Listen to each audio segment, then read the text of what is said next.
Hello, I've been trying to record this video and it is not working from my phone, so I'm going to use Zoom, so hopefully that will work. So we will see. But hello, Torchbearers. I wanted to take a few moments to thank you for your faithful partnership and to update you and share with you some celebrations about some wonderful things that are going on at Until Light in the work that we do on a weekly basis. It's so important for us to focus on the light, and we face a lot of darkness, and so our staff takes a lot of time each week to celebrate all the great things that God's doing. One amazing thing that I want to share is one of our adult clients will be baptized this Sunday, so we are thrilled just to see her growth in Christ and her profession of Jesus Christ and wanting to follow him. And she is dear to us and means so much to us. So you can be praying for her. One of our another adult client, her adult advocate shared that she is enjoying discipling her each week. They're doing a specific discipleship Bible study, and it's been a blessing to her to watch her grow in Christ. One of our clients for this last week was preparing to testify against her trafficker in a federal case. And so we were blessed to be able to support her all week long and stay with her pretty much 24/7 during that pretrial prep and the pretrial. And just to be able, we also were able to provide legal counsel to her. So that's a service that we're able to offer our clients. So we're really grateful for that. It brings a lot of security to our clients. There's a lot of questions that they need answered in these situations. And there's a lot of uncertainty. So it was a blessing. And so you can be praying for her. She hasn't testified yet, but just be praying for her. She prepares to do that very, very hard thing.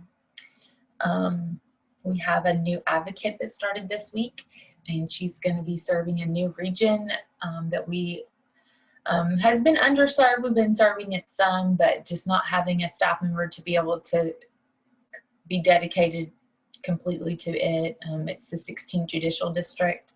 It's the counties of Fulton, Izard, Stone, Claiborne, and Independence. And so she started on Monday. Her name is Mika, and she is such a blessing, has already been a huge encouragement to our team. So be praying for her. She's in her first week of training and has lots more to go.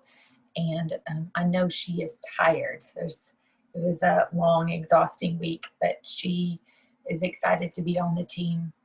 Another one of our clients was able to tell her story to a federal prosecutor. So that's exciting. Anytime our clients get to share their story, and hopefully it will lead to charges being pressed down the road. So be praying for her and that prosecutor. That would be great. Another one of our clients, she returned home after being on the run.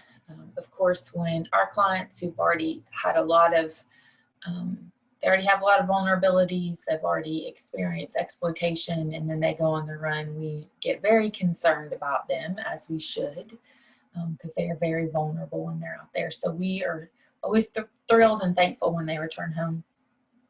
And another exciting thing is 2 of our advocates were able to participate in CART training, which is the Child Abduction Response Team training. In Arkansas, I believe we're the only state that has an organized effort where utilizing different law enforcement and service providers and community members that come together when a child is abducted to coordinate to help that child be recovered and then get necessary services for the child and family in place. So it was the first time for any of our team to go through that training. And so we learned, our advocates learned a lot. I think it was a hard training. They heard a lot of hard stories, but they were glad to learn the ins and outs and the collaboration it takes to help a child be recovered. And so yeah, they were grateful and honored to be there with law enforcement and be receiving that training. As I'm talking about child abduction, I wanted to take a few moments to share with you some truths about trafficking. We have the last week or so launched a Trafficking Truth campaign. Right now, I'm sure you see on the media, there's tons and tons of energy and noise around the issue of human trafficking. It is definitely a hot topic at the moment. And we're grateful for that. But with that comes a lot of untruths and a lot of myths and a lot of fears being spread that aren't exactly true. And so a lot of people believe that traffickers kidnap their victims. A lot of people believe that traffickers drive white vans and they drive through neighborhoods and they look for your children to grab and then take them and traffic them in Mexico or some other country. Or they believe because we're all having to wear masks now that the traffickers have a better chance of getting your children and a less chance of being identified because they have a mask on, and so then you can't identify them and know who is a trafficker. So I wanted to share that all of those things are false. Those things that people believe about trafficking are false. Now, while we attended a child abduction response training, it isn't necessarily because the kids that we work with are kidnapped. We have served over 175 children and adults in the last 4 years, and none of the kids or adults in our caseload were ever kidnapped.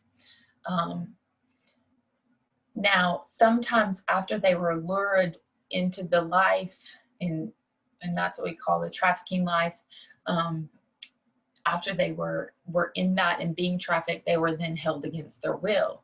But none of them were picked up when a car was driving through the neighborhood and a kid was playing in the front yard and they snatched them up and then took them and trafficked them. Traffickers typically don't work that way. Well, I do believe that it could happen. It's definitely less than 10% of cases, and we haven't seen that yet. So you need to understand that that is a myth, and it's important because when we get focused on that that's what trafficking looks like, we miss the reality of what trafficking really looks like. So traffickers, in essence, and what they do is exploit your vulnerabilities. So that may be a desire, for love and acceptance.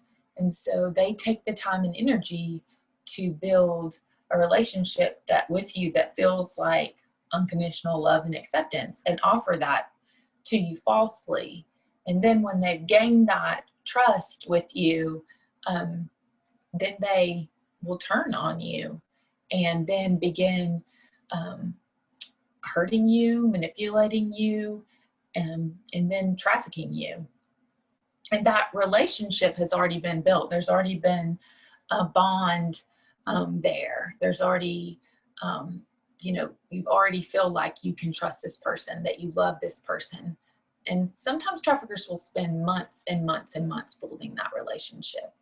And a lot of the children that we serve have a lot of vulnerabilities in their life.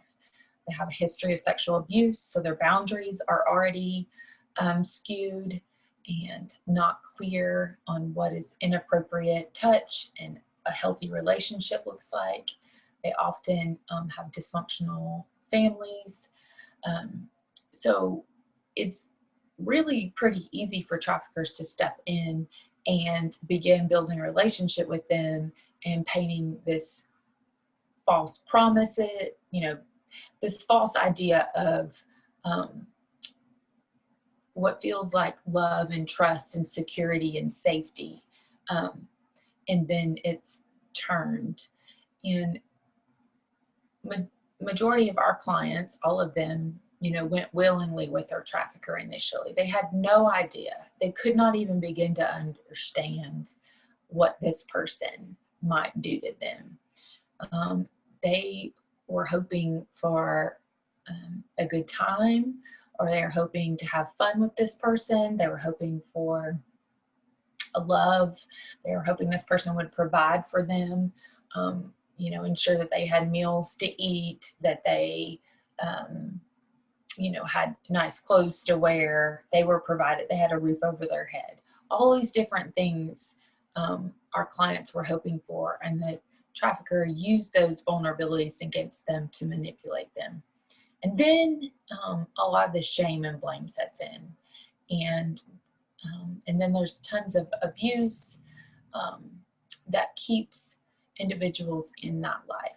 So it's much safer for a trafficker to use coercion, manipulation, tactics, rather than driving down the road and kidnapping children, because that's going to gain a lot of media attention and put the focus on them, instead of the focus, oh, that's just a troubled teenager, they just were a runaway, oh, that's just her boyfriend, there's nothing going on there. Or a child that this is going on and they don't tell anyone or feel like they can share with anyone because out of fear of what the trafficker might do to them or someone they love, or out of protection of the trafficker.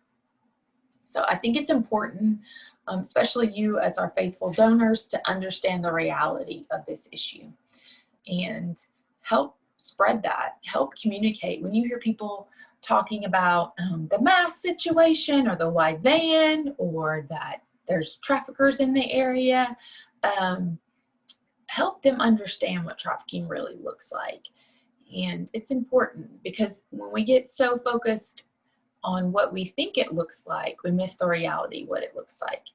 And that's why it's important for parents to be very aware of who their children are talking to online. With our phones and social media, really, we can communicate with anybody in the world at any point in time. And the majority of the way that we see traffickers begin connecting, engaging with children is through social media. And it's easy to connect with them on there. They can see vulnerabilities by pictures that they post, things that they care about, and use those as resources to begin building a false relationship. So make sure you and those that you love know. And like one of our advocates said, we get so focused on what we think trafficking looks like, we might miss the fact that somebody in our family might be being trafficked. And so that's a reality. I just want to thank you again. I don't want to take any more of your time. I know I talked a lot today, but hopefully in the future, I'm going to share some more trafficking truths with you. And I just want to thank you again for your faithful partnership. You are definitely a blessing, and you are changing lives.